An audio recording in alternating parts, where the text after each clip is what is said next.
met Tina. It was a very grey day. Grey. It was grey. Okay. It was grey outside. And we were in the hotel lobby. And we were in The Hague. Yes. I had traveled there for a study tour. And this was the first time I was really interacting with matters to do with international criminal justice. So I'd gone as part of a big group to do a study tour at the International Criminal Court. Now, people were very excited about this lady who was coming. Tina is coming, she's coming. For real? I was like, who is this Tina? Everybody speaks so well about her. Huh? So we were in the lobby. And then they were like, Tina has just messaged, she's on the way. But there, oh, there she is. And then I remember Tina walking in. I literally remember what she was wearing. She was wearing a grey, black coat. A vivid memory. Oh yes. I told you. A black coat, and she was just wheeling her suitcase in. And she was coming in from Geneva because that's how busy Tina is. She was coming in from a session, I think, one of the sessions for the UN in Geneva. And people were just so happy to see her. And then this is when, of course, I approached her and then I introduced myself to her. And she told me, my name is Lydia. My name is Tina Alai. I told her my name is Lydia. And from then on, because we were on the study tour for about 10 days in the International Criminal Court, and this is when I got to know Tina, the wonderful person that she is. Yeah, the brilliant, very humble, very knowledgeable, very funny, yeah, very focused, and very powerful woman that she was. So I knew from that time that we would be friends and professional colleagues. So for sure, I remember that interaction. The Hague was quite an interesting time. And obviously Lyd also made a very significant impression. She's not quiet. She's so of course when you walk into the room, you know she's present. But of course the life of the room, the life of if we say the life of the party. I think for me, the most memorable, I wouldn't say it was The Hague.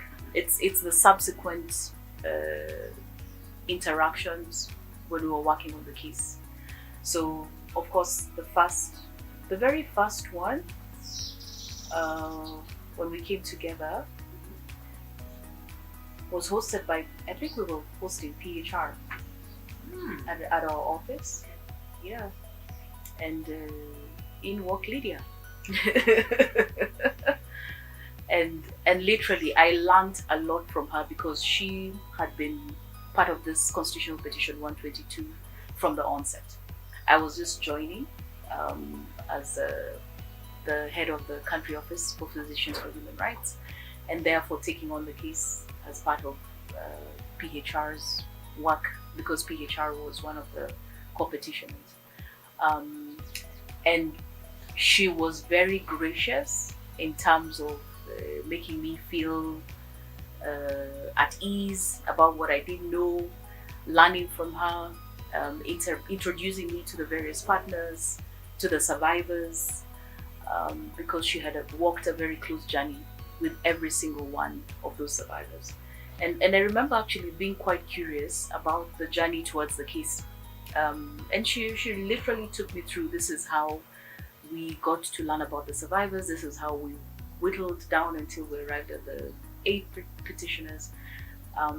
Yeah, and I think as we got involved in the case, our friendship, not just professional interaction, grew stronger and stronger. And I think some of the values and qualities that she was talking about earlier are very much present in her. And one of the things that stood out was just the diligence. You know, Lyd is not a box ticker.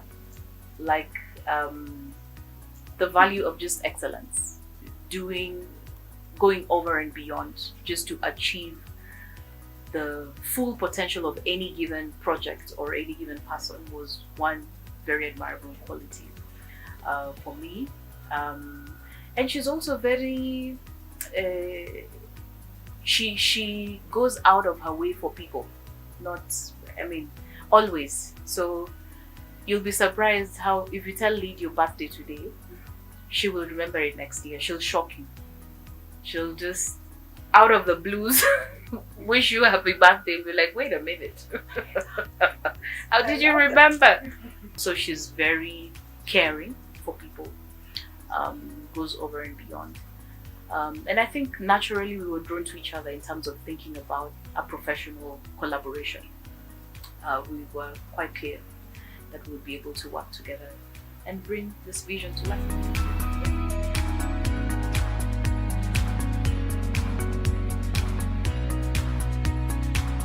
It was precisely because of the journey we had taken. We had worked with these survivors for so long. And this case we keep talking about, Constitutional Petition 122 of 2013. Which year was this? 2013, when we filed the constitutional petition itself. And it was a groundbreaking petition. It's the first petition of its kind, a case which is litigated as a constitutional case in a domestic court, which sought to hold a government accountable and culpable, liable for failure to effectively prevent and respond to conflict-related sexual violence. In this case, it was the election-related sexual violence from 2007-2008. So in that sense, it was a visionary case. So you can imagine the amount of work and dedication it took. So it really brought us together. And she's saying there was a lot of work to be done. And we were, at the time she was the head of Office for Physicians for Human Rights. And at the time was the deputy director at COA. So at that level, we were working very closely because we were leading the case. We also had other consortium members, being the International Commission for Jurists, the Kenyan section, and also the Independent Medical Committee, right? And of course, importantly, 8 victim petitioners. And this is 6 female and 2 male petitioners.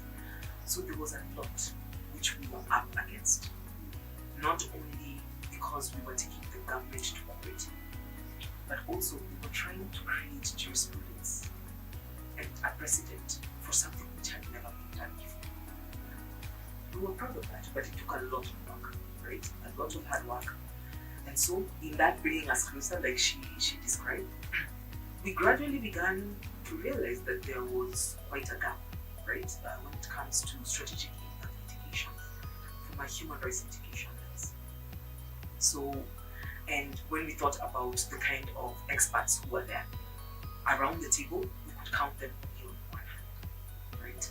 So you would have, for instance, Muthiani, and then you would have someone like Stella Durango, you would have someone like Esther, Waweru, Andrew Songa, people like those who have become experts in human rights litigation, but there was no specific organization which was leading that front.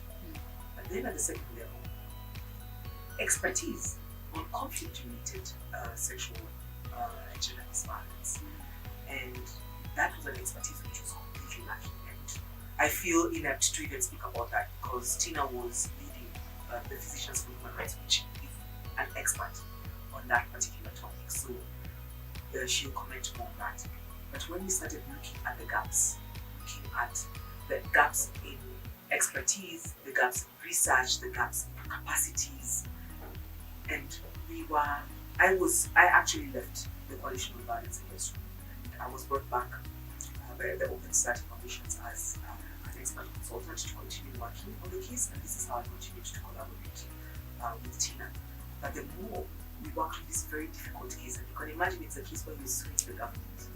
So there's not much support that you're getting. If anything, you are trying to work in a way that to show the government that you're working to improve the terrain so that they can be better. So in looking at those particular gaps is when we knew that we wanted a particular community of human rights experts who then come out to inject that expertise which we felt needed to be built, right? And I'll now hand it over to Tina so that she can take it over. Yeah, I think Lydia has pretty much described how the journey began. Just to say that along the way, she's mentioned some of the experts that we kept going back and forth on this idea with. So for a couple of years, I would say close to 3 years or so, the idea had several different iterations.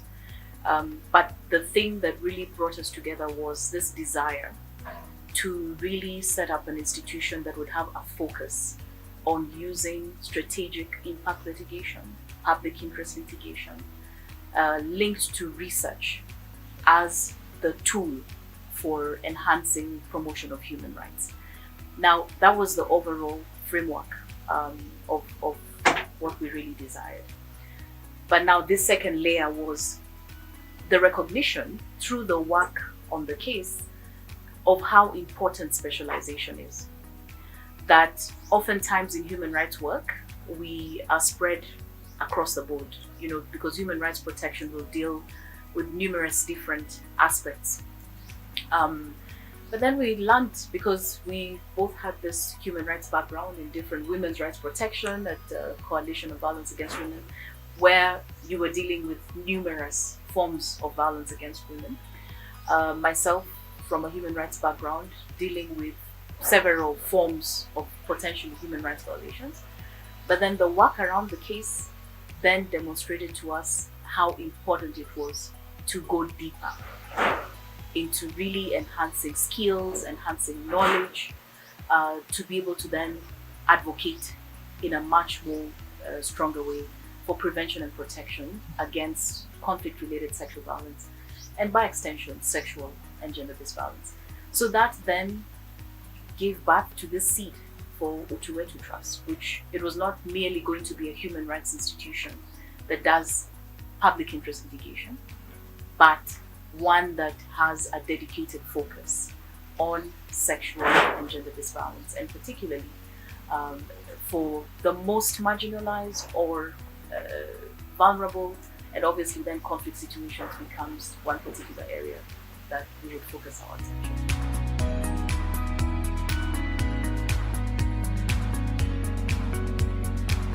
Extremely. Can't you see the banner behind us? Huh? That the baby which was birthed. And we didn't even give the year. Yeah. Because, the idea came by, I think, around 2015, 2016, when you are really struggling with the case and seeing so many gaps. So when we were trying to identify the advocate who would come on board, and it was very difficult to identify a practicing lawyer who had a particular expertise. So we knew. So around 2016, and then that's when Tina talks about 2-3 years of the iteration moving back and forth. And by 2018, we knew, we were sure that we wanted to start the institution. By 2019, we had started the legal processes. By 2020, it was first registered as a consulting firm, Utu Wetu Consulting, where we had quite some good consultants, even the first ones, even consulting for the Federation of Women Lawyers, Lydia. And then in a partnership also with Washington University in St. Louis, with Kim Selinger, who's an amazing lawyer at the forefront of prevention and response to conflict-related sexual violence. And by 2021 is when we founded Utu Wetu Trust. We finally registered. The registration process is not easy, so we're happy that it was finally registered, and we are happy to see that now, as we're going into our third year, that we even have branding. We have a very strong team, which is led by Dr. Lydia, who's the executive director. The first director was Alai, who left the institution on the best terms to go and continue the wonderful work that we're doing with Lydia.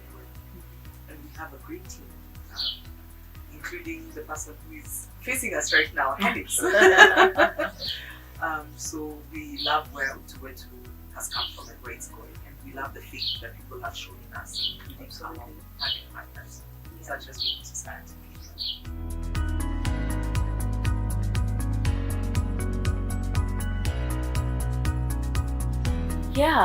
We were really searching for a name that would reflect what we were feeling, what we were desirous of establishing. We had all sorts of proposals from the usual, the center for, kind of thing. But we felt that we were coming to disrupt there was a way in which what we were thinking of doing was going to be disruptive, at least in our minds. That the idea of this institution would disrupt the norm in terms of how we have been doing human rights work, in terms of how various institutions have been set up. Obviously building on what exists, but trying to do things in a bit of a unique way, having a niche, and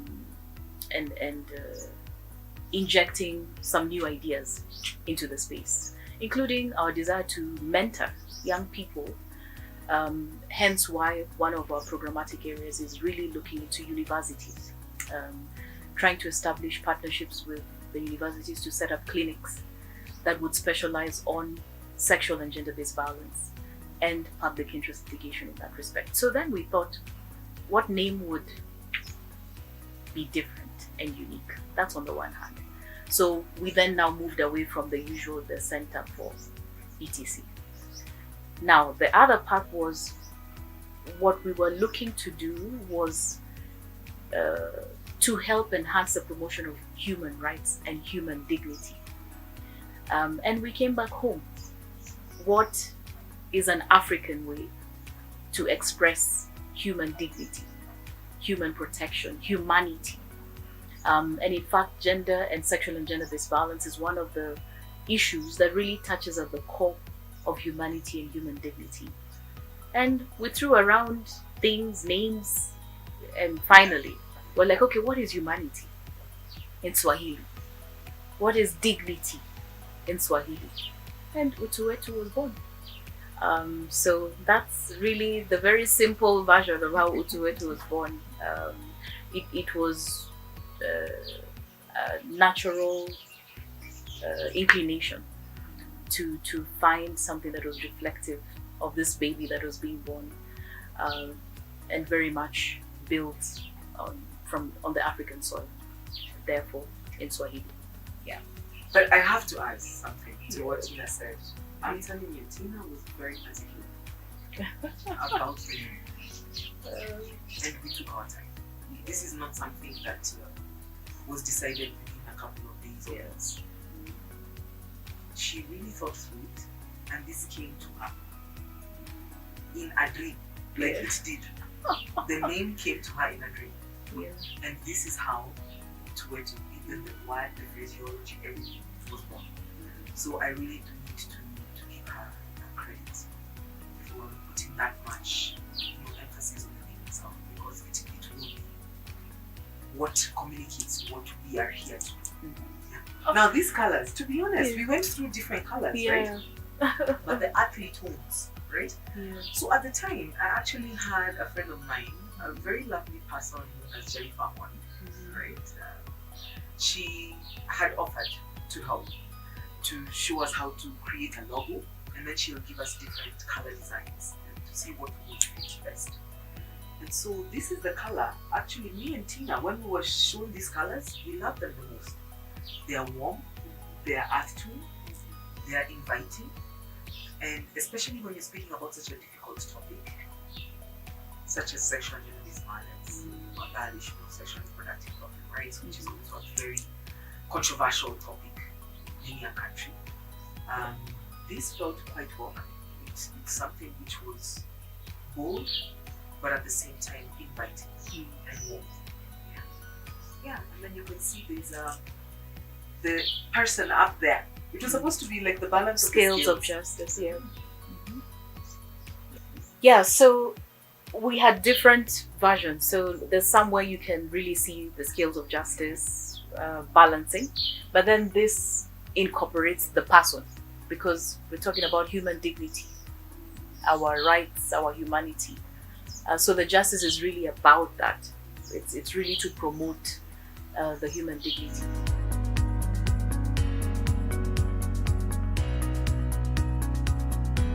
Very bright. It's blindingly bright. As bright as the banner. Yeah, very bright, I think, because the beginning has been very encouraging, very motivating. I think even as we sat down to think about this and put it down on paper and approach the first supporter, who gave us resources to even move forward. It was amazing just how much confidence they showed in us, but also in the vision. That gave us a lot of courage to know that we were on the right track. And subsequently, having good people work with us, Nelly, Yvonne, Lair, yourself, and the other consultants who were supporting the work in a very short period of time. I think at some points we would get overwhelmed, like, oh my God, it's true, it's happening. Now we have a grant, we really have to do this. There's no turning back. We have to deliver, like it's real, right?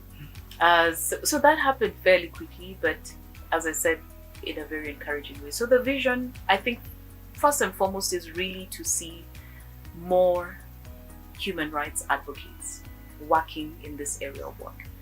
That, to us, is what the future looks like. That hopefully in 10 years, there'll be more people seated around the table that we can count as experts who can bring these cases to court, who can conduct research and use the research to help build cases, use the research to help promote advocacy, to help influence policy development in a way that connects back to the people who are most affected by those policies and government action. I think if we got there for a start, that then means the future is even much brighter for our country, for our continent. And as Utu Wetu, that's one area that we're very, very keen to see grow. And of course, research, knowledge production is something also that we recognize as a gap. Research is the bedrock of a lot of important advocacy action, important impact litigation. But we find that not too many institutions are invested in research for research purposes. We've tended to do our research merely towards as an advocacy output, right? That we want to advocate for a certain issue, but we found actually in the work that we've done, not just on Constitutional Petition 122, but Lydia and I actually were also involved in another landmark case, Petition 266 of 2015, which was actually challenging the Ministry of Health on withdrawal of standards and guidelines that was to offer access to safe abortion or termination of pregnancy services as provided under the Constitution.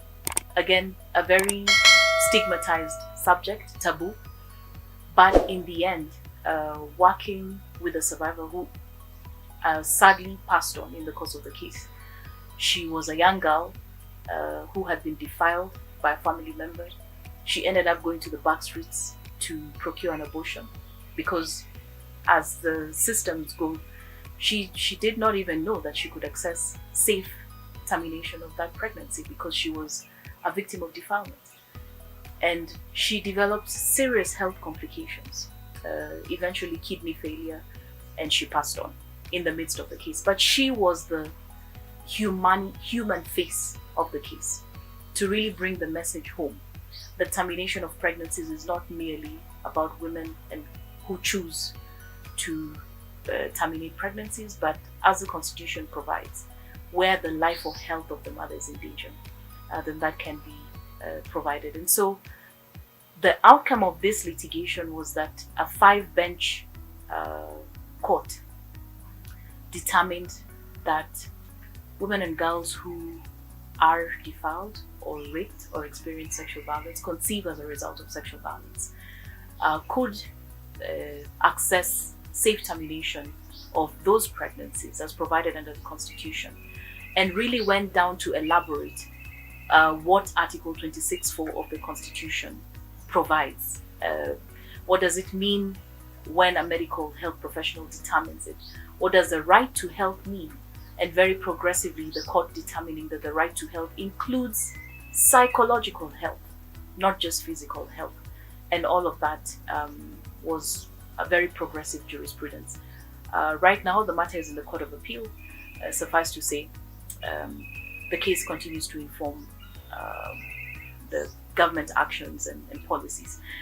So I just wanted to highlight that to demonstrate that a lot of research went, for instance, into Petition 266 of 2015, went into Petition 122 of 2013, and so really harnessing skills and capacity to be able to do good research and knowledge production that informs these types of litigation then is also a critical area of work.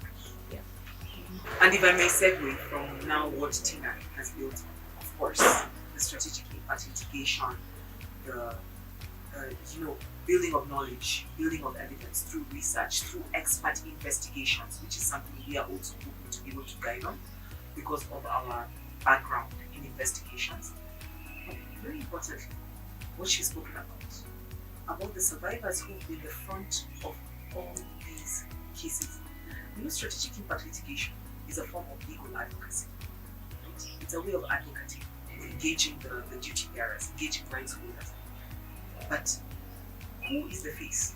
The people who are the rights holders, the people who should be at the front, the people who are most affected.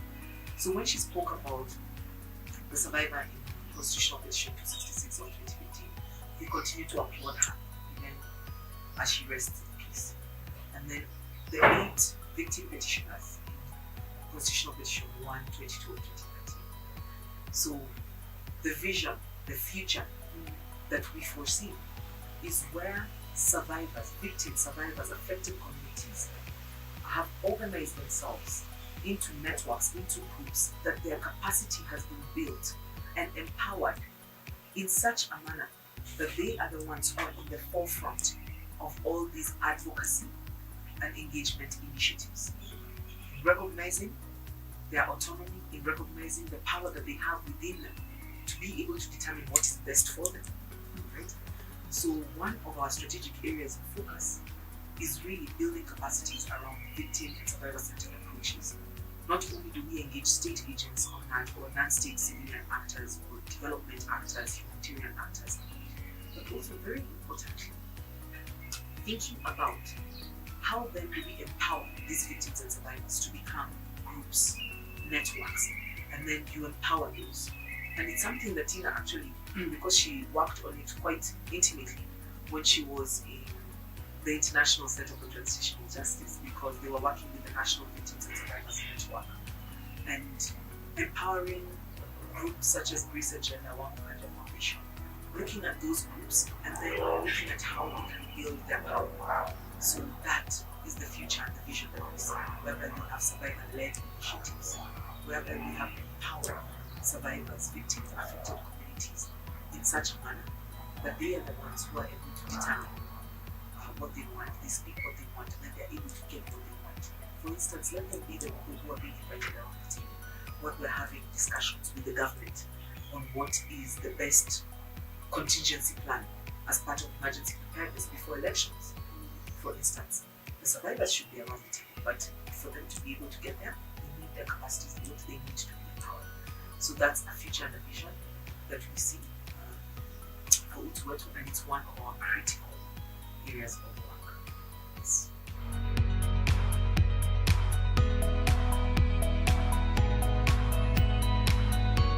I mean, it's easy for us to always say the resources are not available. I think, honestly speaking, within the short period of time that we have got Utu Wetu off the ground, it's still a toddler, right? Still very much just moving from crawling, beginning to get its feet on the ground. But I think what we're learning is that resources follow good ideas. Resources follow passion and energy. Resources follow innovation and excellence. And so even as we think about there perhaps not being sufficient resources at this particular point in time, we would love to have a much bigger team. As we've described the vision, it's quite big. Some of the programmatic areas that we have not yet taken to scale is really very much because of that question of resources. But we turn back the challenge onto ourselves. to say that the task ahead of us is to maintain the level of quality, the level of authenticity of why Utu Wetu was born, to remain true to the vision, and to really think out of the box, to be innovative. And I think if we keep these qualities up, then the resources will truly follow. And with time, we will see the full vision come true.